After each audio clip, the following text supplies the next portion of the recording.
explain the impact of crowdfunding, let's say in private wealth, we need to go to the basic structure of the ranking of investors. As you know, we have affluent investors with less than $2 million of disposable income to invest. We also have the high net worth individuals, which are investors with less than $10 million to invest, then the ultra high net worth individuals, or the super rich, with less than $100 million. And finally, you have the institutional investors with over $100 million to invest.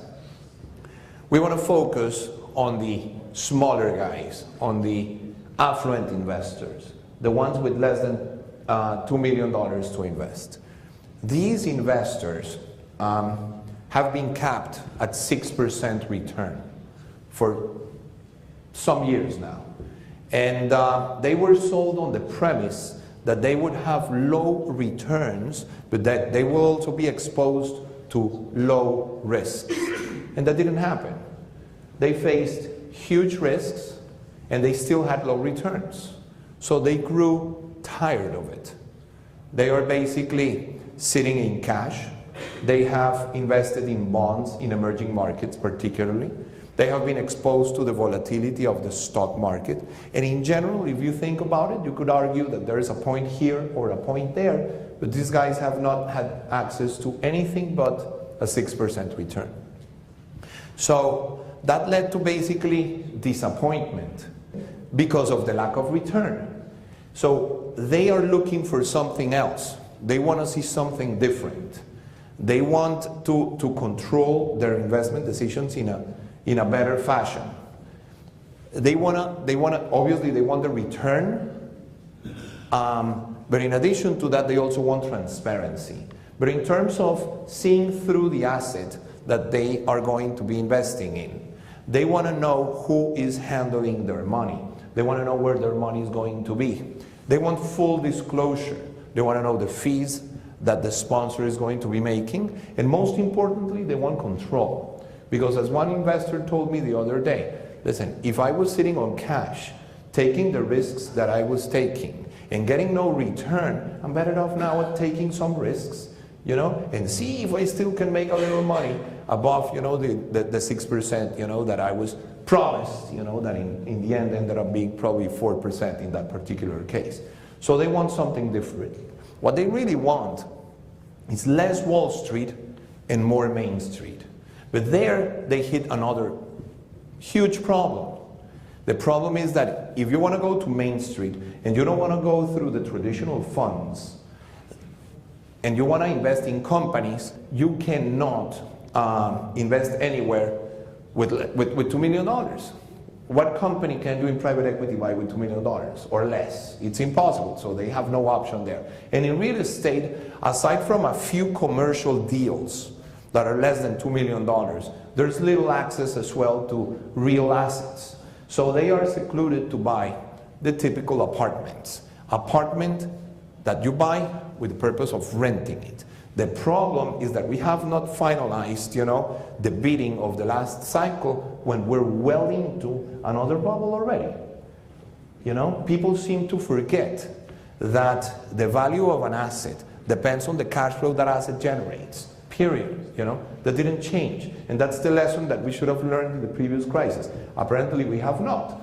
I already see people, you know, investing in apartments that if the business goes well, they're going to be earning probably a 3% down the road. But then what happens, you know, when an investor ends up with a unit that is worth $1 million with no cash flow, and he goes to the MLS and he sees that there's 20 or 30 units at $750,000 for sale. The fact, you know, that there's a political crisis in Argentina or in Venezuela doesn't necessarily make an investment with the wrong premise a good investment. So they also have no options right there in real estate. But then the situation is dramatically different for the high net worth individuals or for the ultra high net worth individuals, because they have access to core institutional assets that do have strong cash flows with solid markets. And they also can buy companies. And the institutional investors even more. Obviously, the institutional investors, they can buy the core institutional assets in markets like New York. So the returns that you get in assets like these is going to be around 20% or north of 20%. You know, there's no mystery in the private equity type returns, north of 20%. That would even be considered a bad deal, you know, for some players in the equity markets. So really, they have access to financing too. LIBOR plus 2. I have seen financing now going for even lower than that, which is something that a small investor would never see with less than $2 million. And that's where we come in place.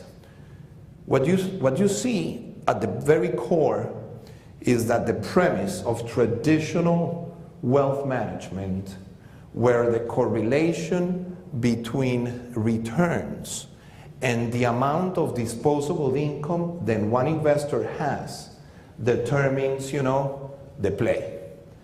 With crowdfunding, that relationship of the wealthier having access on a per dollar basis to better returns than the small investors is broken. So now that in the absence of that correlation, you have smaller investors, which are the affluent investors with less than $2 million, having access to private equity type returns derived from core institutional assets, the best assets there are, north of 20%. That simple premise of that simple change is what it's really crowdfunding. That now it's possible thanks to technology and the globalization, you know, of real estate in a way. Because handling smaller investors with the right motivation coming from the market that they're coming from is really what enables this process. So I want to show you a few examples of the type of projects that are possible with crowdfunding. We started in Colombia.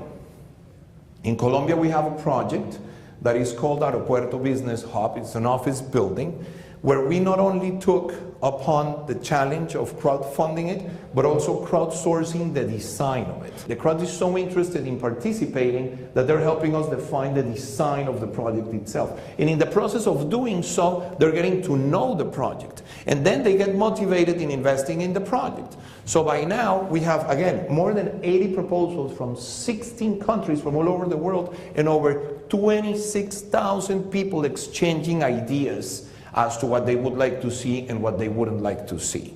So the paradigm of the proud developer with its crystal ball defining what the future should be in the project is gone, because the crowd collectively creates a sense of consciousness that is always going to be smarter than any developer.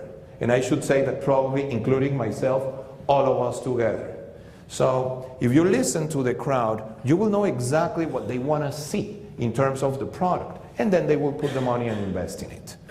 The second project that I have to show you is probably the one that started it all.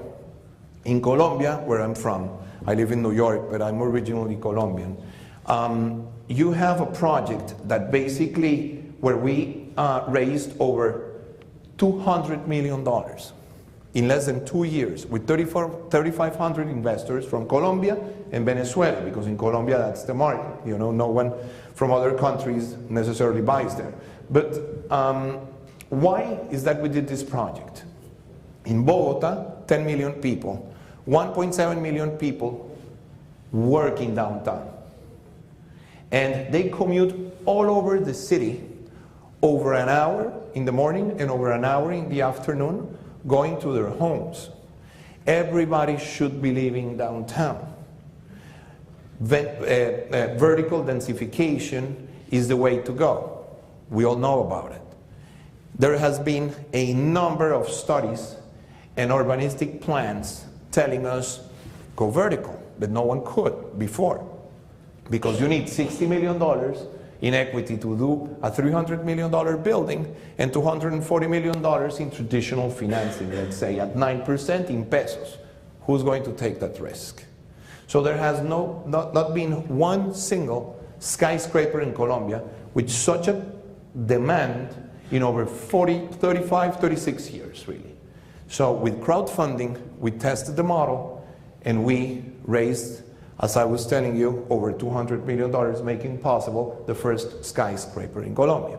So I want to play quickly a little video to show you what it entails.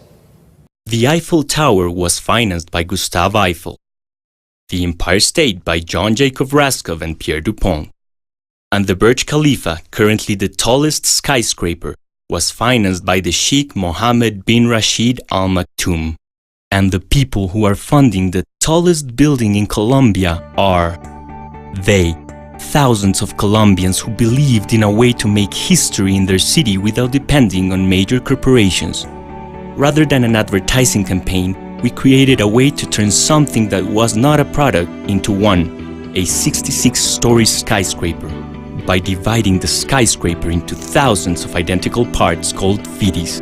The BD Bacata could be financed not by 3 tycoons, but by over 3,000 ordinary Colombians. As with every new and revolutionary idea, critics and skeptics did not take long to appear.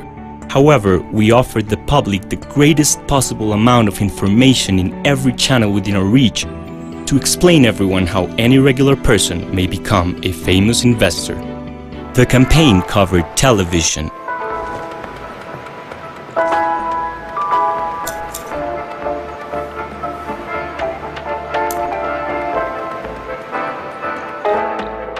B de Bacatá, el primer rascacielos del mundo construido por inversionistas famosos, comunes y corrientes.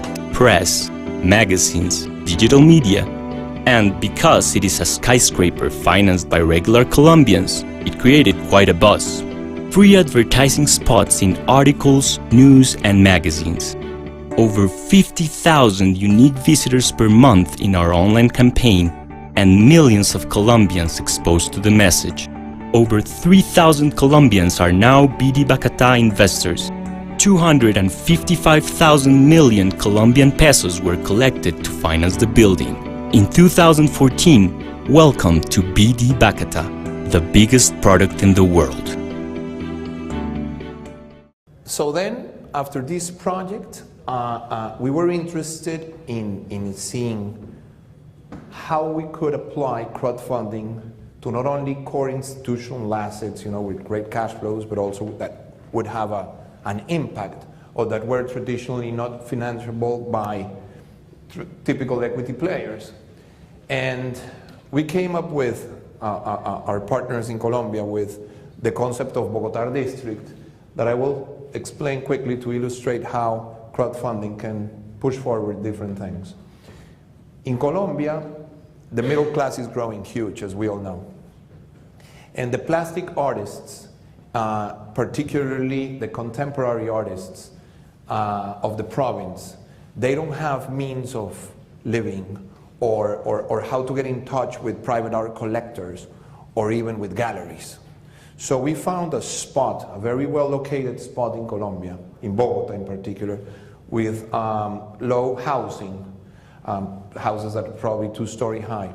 And we are renovating these houses and making them suitable for the artists to live in them, but also to work, creating a work-live environment with studios built in. So in that fashion, the artists that we bring in there are able to work and live while paying us the rent in form of art. So when I first went to the bank, 5 years ago to present this project, and I said, listen, I'm going to be putting 30% equity, and you will give me 70% financing, and they're going to be paying me in art, they look at me like, if I went nuts, asking for a loan to be paid, in paintings. So with crowdfunding, we put together a group like you, interested in art, and we presented the project, and we said, guys, we can basically buy real estate, get the cash flow in form of art, create a contemporary art collection that is going to potentially multiply its value 4x over the next 7 years, and on top of that, enjoy the appreciation of the asset, while the carrying costs are going to be assumed by events and stuff that we're going to be doing. And everybody decided to move forward. Now we already have 4 houses on the way and probably 30 more coming down in production. So those are the projects that you can also do with crowdfunding. If we continue, then we realized, because we're based in New York, we have offices in New York, we're opening an office here in Miami, we knew that our biggest market always was the US. And our pitch was always to investors from Latin America, Italy, Spain, and then in New York, because we also were involved in Tromsø, Asia. And all these investors, they want global markets. New York, and again, Miami. So we spent quite amount of time and money trying to bring that structure that didn't exist here in the States legally, and we finally did so. So we launched our first asset in New York. It's a core institutional asset, and we launched it on January 21st, and we were expecting 6 months of the crowdfunding because each participation was here $250,000. We wanted to go lower, but we wanted to try the market first and see what the administration challenges would be. And we crowdfunded the whole project in 7 countries in less than 3 months. So we're now on to our second project. And I want to show you quickly a brief video of what this project looks like.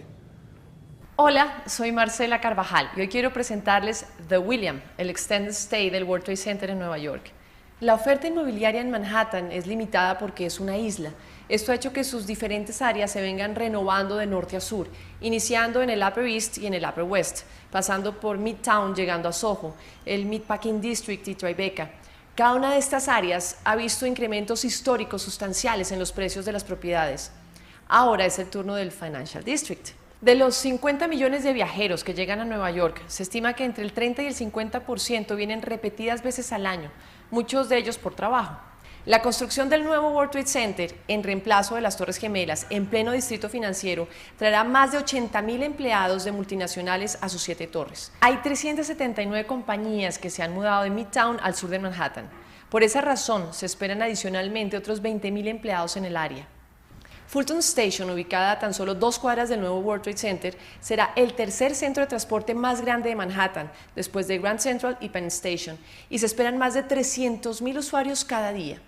Para estos viajeros frecuentes, siempre va a ser más deseable quedarse en un apartamento amoblado, con sala y con cocina, cerca a su oficina, que en un hotel. Actualmente solo hay 12 propiedades Extended Stay en Manhattan. Si comparamos este número con los 2.287 hoteles que hay en todo Nueva York, según TripAdvisor, entendemos por qué su ocupación es aún mayor. Este tipo de propiedades se entran en la categoría de activos core de grado institucional y son los más apetecidos por los grandes fondos, como lo reseña el New York Times en su artículo de enero 29 de este año. Prodigy Network presenta a usted The William, un extended stay en el corazón del distrito financiero. The William estará ubicado a 3 cuadras del World Trade Center y a 2 de Fulton Station. Esta excelente ubicación, combinada con el hecho de ser extended stay en un mercado de 50 millones de viajeros al año, hacen que The William sea un proyecto verdaderamente único. The William tiene una excelente exposición de luz en todos sus apartamentos por estar ubicado en una gran esquina frente a 2 plazas abiertas. La fachada del edificio actual será restaurada a su formato original y los interiores totalmente renovados. El edificio existente de 17 pisos de arquitectura tipo preguerra cuenta con 132 unidades que pueden ser estudios, 1 o 2 habitaciones exquisitamente amobladas y equipadas con cocina. Los amenities incluirán bar y lounge en la terraza, perfecto para eventos en primavera y verano, restaurante galardonado, fusionando la cocina y el arte contemporáneo, club lounge con espacios de reuniones en el 2º piso, moderno bar en el sótano al mejor estilo de Manhattan, gimnasio de última tecnología, business center 24 horas, arte contemporáneo con los mejores expositores a nivel mundial, además de servicio de banquetería, conserje 24 horas, room service y servicio de limpieza. Comuníquese ya con uno de nuestros asesores y conviértase en uno de los propietarios de The William, el extended stay del nuevo World Trade Center y una de las propiedades más lujosas de Nueva York. Okay, when we presented this project, we were surprised by the overwhelming demand, because we knew that for as much as it was an innovative concept, people could be reluctant, to innovation when they have to engage and commit, their capital. Can we go to the next one? But really, the structure was so thorough and optimized for affluent investors that they loved it in a moment. Let me explain to you how the structure works. This is under Regulation S and under Regulation D, which means that it's basically for accredited investors and also for foreign investors only. The rep investors, how we call the participation, which is a real estate participation or this piece in the asset, people invest in it through an escrow account from HSBC. And they buy into an offshore corporation that transfers the capital to a US corp called a blocker that in turn owns the asset under an LLC. Why is that this structure is made like this? Because 40 years ago, this was conceived as what is called a portfolio loan. This is nothing new. And the cash that flows up to the US corporation in form of rent goes back to the offshore corporation as repayment of interest. And the repayment of interest for foreign loans is tax-free. So there, in addition to the benefit of having access to private equity type returns, the smaller investors have now something that is tax efficient. And then we said, learning from the model in Colombia, again, full transparency and disclosure. How do we deal with that? So we basically got a fiduciary company, in this case is FTI Consulting, that basically handles the process and the taxes and oversees the operation on our behalf. We really don't touch, as sponsors, the capital of the investors until the very end. And it has a bunch of other things, but I think I'm getting a little extended here and I want to bother you too much. But the benefits are enormous. Again, you have full transparency. You know exactly the fees. You know the kicker that we make in the end based on performance. And in addition to this, of having a fiduciary company involved, making sure that the operation is transparent, the Jobs Act that passed last year has 3 sections. One that relates to what we specifically do under Regulation S and under Regulation D. It means that we are going to openly be able to advertise this product here in the United States, which today we can't. You know, it's like a private offering. So you will see crowdfunding in real estate in the Super Bowl commercials, most likely, in the following year. So I think that crowdfunding is truly a sound investment alternative for wealth managers and for everybody interested in getting ahead of the curve, because quite frankly, it makes sense. We have seen also how the reaction in the media has been huge. You know, everybody has picked on this. It's been in Bloomberg, it's been in Forbes, it's been in Fast Company, it's been in every blog that you can possibly think. Something that we have never seen before. Again, if you Google Prodigy Network crowdfunding, you will see thousands of references associated with this. So then a friend of mine in the wealth management world asked me, you know, what I thought about the fact that for every dollar that is spent in real estate, it is a dollar that they lose, you know, from their portfolio management. And number one, and on the fact that, and what I thought about the fact that all these investments in real estate were very informal, the acquisition of these apartments. So the first to the second problem, you know, crowdfunding is the perfect solution because it is a product that is endorsed by serious companies, transparent, and handled by a third-party fiduciary, giving access to returns that are not possible under any other scenario. And also, you know, for the first problem about being as part of their portfolio, we now are putting together a feeder on this model so that Euronext, we're going to be registered in Euronext. So the investors are going to just pick up the phone and call their investment managers, and they are going to be able to execute the transaction without losing control of the asset class, in their portfolio, which makes it a great opportunity. So I truly think that the world is evolving from Wall Street to Main Street in a number of ways. And it's going to create wealth, and it's going to give access to all these investors to these fantastic opportunities and these buildings, and they're prepared to take the risk. They like one gentleman said to me the other day, if I was smart enough to make my money, why wouldn't I not be smart enough to invest my money? And that's basically the premise on crowdfunding. What we're looking for now is wealth managers and investors and real estate professionals interested in getting ahead of the curve and understand more about the crowdfunding concept, because we believe that it's going to transform the world of real estate as we perceive it today. Thank you very much.